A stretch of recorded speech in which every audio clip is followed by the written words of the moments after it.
Chapter 3 A New Home. "Keep still," whispered Jessie. Benny obeyed. The three children were as motionless as stone images. Huddled inside the freight car, Jessie opened her mouth in order to breathe at all. Her heart was thumping so wildly.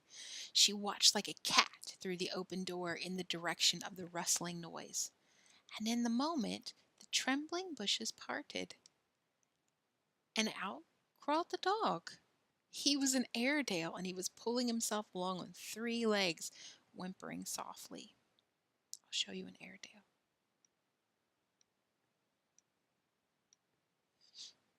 This is an Airedale dog. Like that.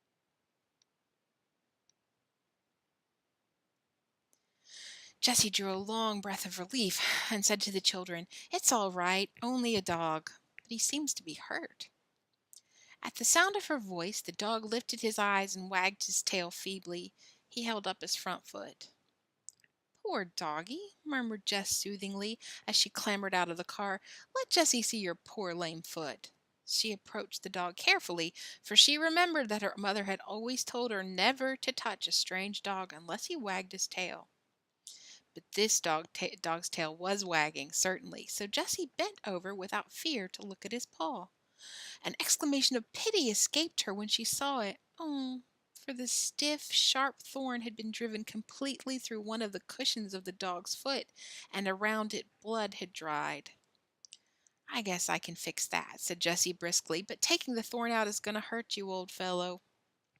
The dog looked up at her as he laid his paw down and licked her hand. "Come here, Violet and Benny," directed Jess.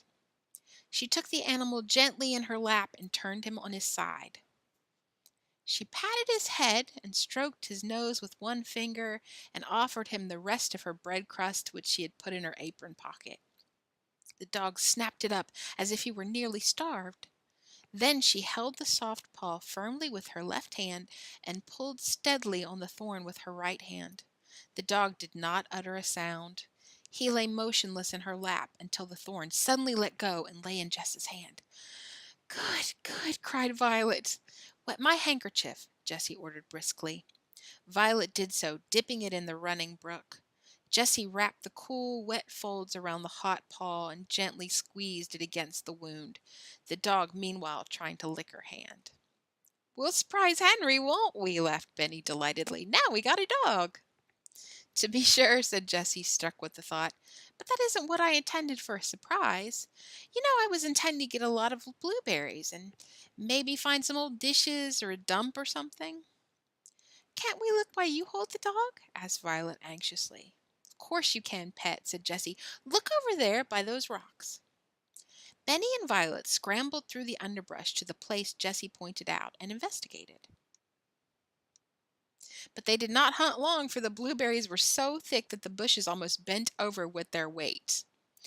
"Oh, Jessie!" screamed Benny. "You never saw so many in your life. What do we pick 'em into?"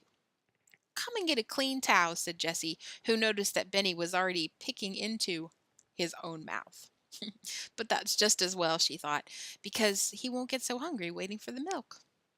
She watched the two children a moment as they dropped handfuls of the bluish globes on the towel. Then she carefully got up with her little patient and went over and sat down in the center of the patch. The berries were so thick she did not have to change her position before the towel held over a quart. "Oh dear," sighed Jess. "I wish I could hunt for some dishes so we could have blueberries and milk." "Never mind tonight," said Violet. "We can just eat a handful of berries and then take a drink of milk when Henry comes."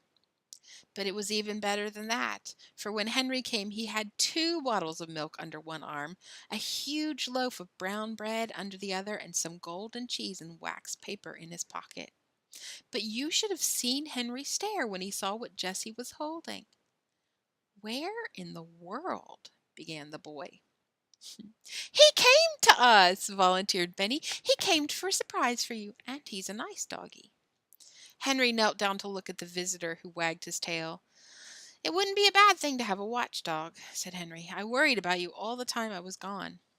"Did you bring some milk?" inquired Benny, trying to be polite, but looking at the bottle with longing eyes.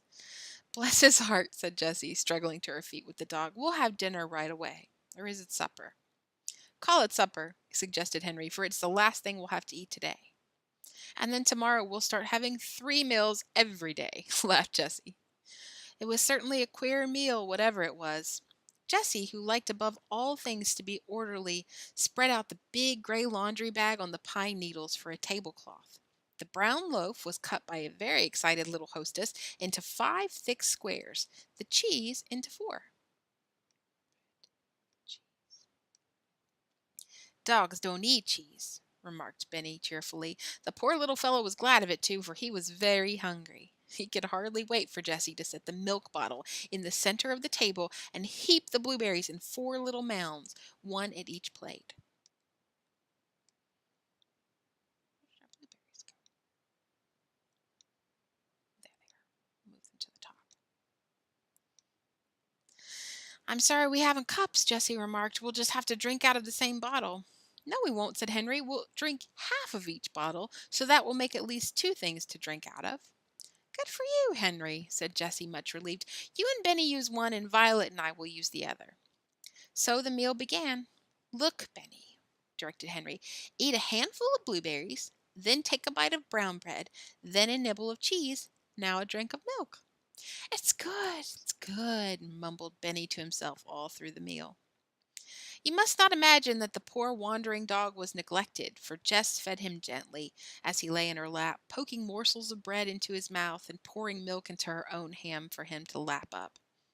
When the meal was over and exactly half of each bottle of milk remained, Jessie said, We are going to sleep on beds tonight, and just as soon as we get our beds made, we are all going to be washed. That'll be fun, Benny, added Violet. We'll wash our paws in the brook just the way Cinnamon Bear does. First, let's gather armfuls of dried pine needles, ordered Jess.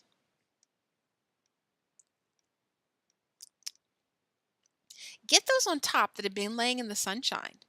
Jess laid the dog down on a bed of moss as she spoke and started energetically to scoop up piles of the fragrant needles. Soon a pile as high as her head stood just under the freight car door.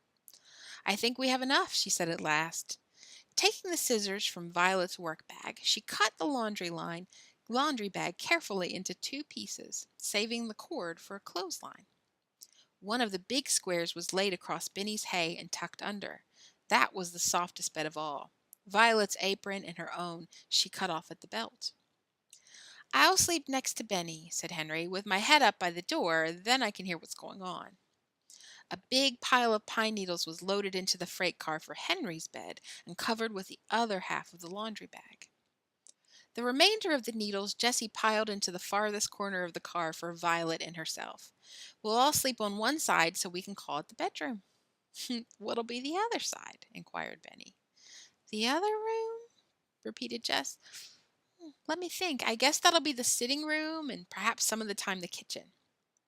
On rainy days, maybe the dining room, added Henry with a wink. Couldn't it be the parlor? Begged Benny. Certainly the parlor. We forgot that, agreed Jessie, returning the wink. Let's show you their room.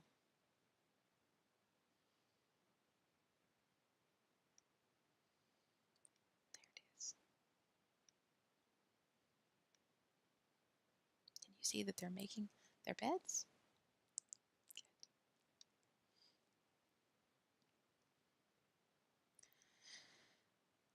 She was covering the last 2 soft beds with the 2 aprons. The tops of these aprons are washcloths, she said severely. Then, armed with the big cake of soap, she led the way to the brook. The dog watched them anxiously, but when Jessie said, Lie still, he obeyed. From the moment Jessie drew the thorn from his foot, he was her dog, to obey her slightest command and to follow her wherever she went. The clean, cool brook was delightful even to Benny. The children rolled up their sleeves and plunged their dusty arms into its waters, quarreling good-naturedly over the soap and lathering their stained faces and necks with it. When they were well washed with clear water, they dried themselves with the towel. Then Jessie washed both towels nicely with soap, rinsed them, and hung them on the clothesline of tape which she had stretched between 2 slender birch trees. They flapped lazily in the wind. Looks like home already, Jess, said Henry, smiling at the washing. The tired children clambered into the bedroom, Jess coming last with the wounded dog. We'll have to leave the door open, it's so hot, said Henry, lying down with a tired sigh. And in less than 10 minutes they were fast asleep, dog and all. Asleep at 6 o'clock. Asleep without naming the dog, without locking the door, without fear, for this was the first night in 4 that they had been able to go to sleep at night, as children should. See you soon.